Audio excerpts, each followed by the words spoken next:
मला देखील पत्रकार परिषद घ्यायच्या अगोदरच सकाळच्या पत्रकार परिषदेमुळे आम्ही आता डावोसला निघालो याची देखील जाणीव झाली।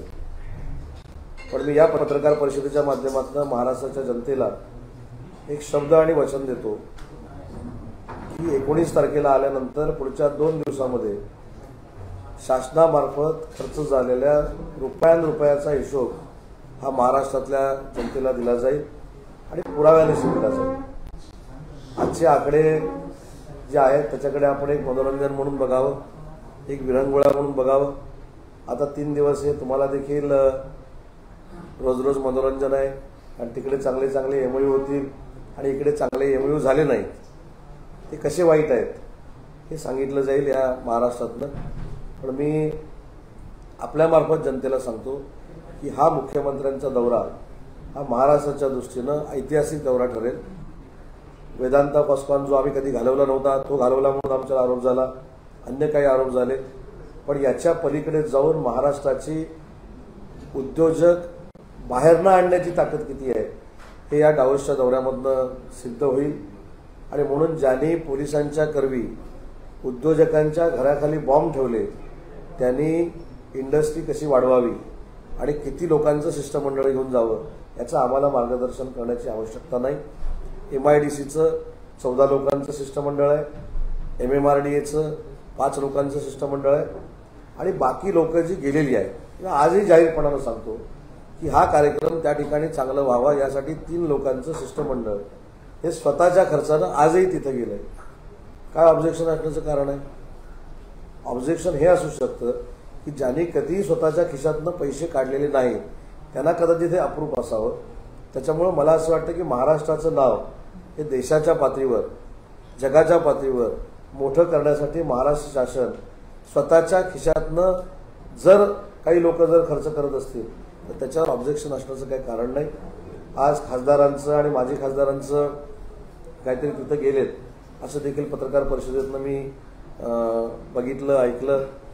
मला तर काही लोकांना आवाहन करायचं आहे की 21 तारखेपर्यंत त्यांनी थांबलं पाहिजे, नक्की खर्च किती झाला आहे, किती होणार आहे हे सगळं बघितलं पाहिजे।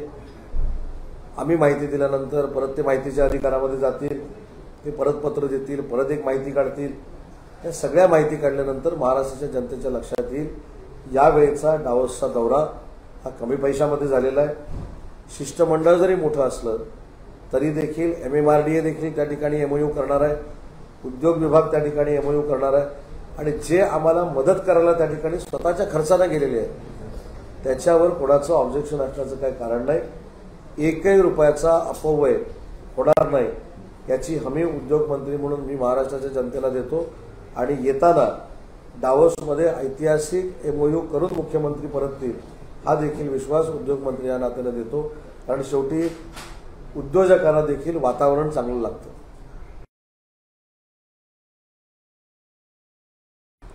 खरं तर 22-23 तारखेपर्यंत वाट बघण्याची आवश्यकता होती, नक्की किती खर्च। म्हणजे माझं उदाहरण देतो, मी ज्यावेळी वाघनखं आणण्यासाठी गेलो त्यावेळी उदय सामंतचा खर्च MIDCने केला आणि मग 3 दिवसानं तोंड रशी पडली।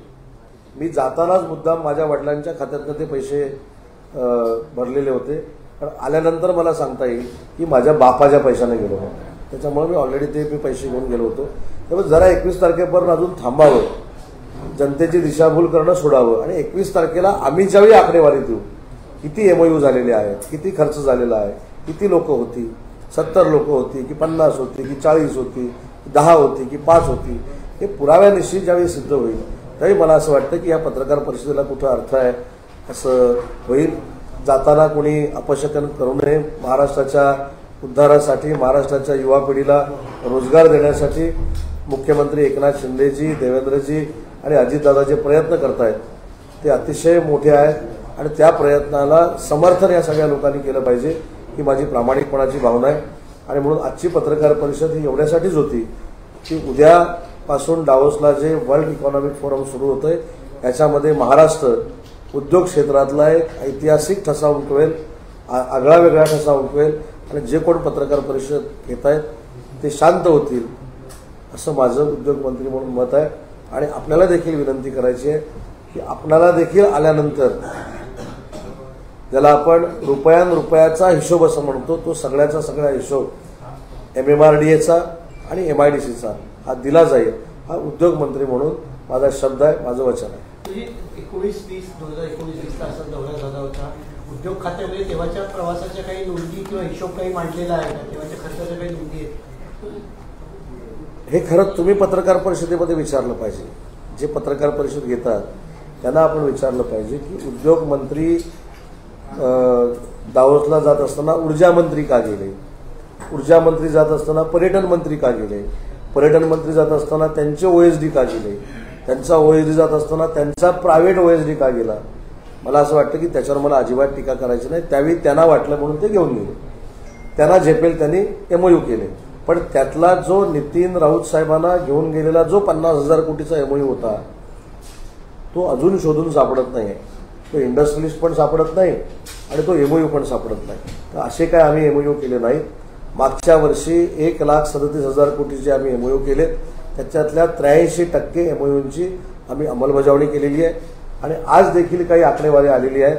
हे सगळे अंदाज आहेत. सगळ्यांचे अंदाज चुकतील एवढे चांगले MOU करून आम्ही परत येऊ. त्यांनी असंही म्हटलंय की 70 जणांचं वराड हे दावोसला निघाले. आता त्यांनी काय म्हटलंय म्हणून सांगितलं की लोकशाहीमध्ये त्यांना काही म्हणण्याचा अधिकार आहे. पण त्यांनी 21 तारखेपर्यंत थांबलं पाहिजे होतं. वस्तुस्थिती बघितली पाहिजे होती. मागच्या वेळी जसं वाघनाकांच्या वेळी झालं तसं होऊ नये याची दक्षता घ्यायला पाहिजे होती. तर मला असं वाटतं की त्याची पुनरावृत्ती होणार आहे. आणि दुसरी त्याच्यामधली महत्त्वाची गोष्ट अशी आहे की काही लोक किंवा काही मंडळी जर आपल्या नातेवाईकांना बरोबर घेऊन जात असतील आणि ते स्वतःच्या पैशानं जात असतील तर त्याच्यावर ऑब्जेक्शन असण्याचं कोणाचं काही कारण नाही. पण माझ्या दृष्टीनं पहिला प्रश्न असा आहे, उद्योजक आले पाहिजे, दावोसचा दौरा झाला पाहिजे व जे उद्योजक आहेत त्यांच्या घराखाली सचिन वाजेनं बॉम्ब ठेवला, तो सचिन वाजे कोणी घेतला, ह्याचं उत्तर आहे का तुमच्याकडे? तर त्याचं उत्तर नाही. पूर्वीपर्यंत अदानी चालत होते, आता धारावीमध्ये त्यांनी टेंडर घेतल्यानंतर अदानी चालत नाहीत.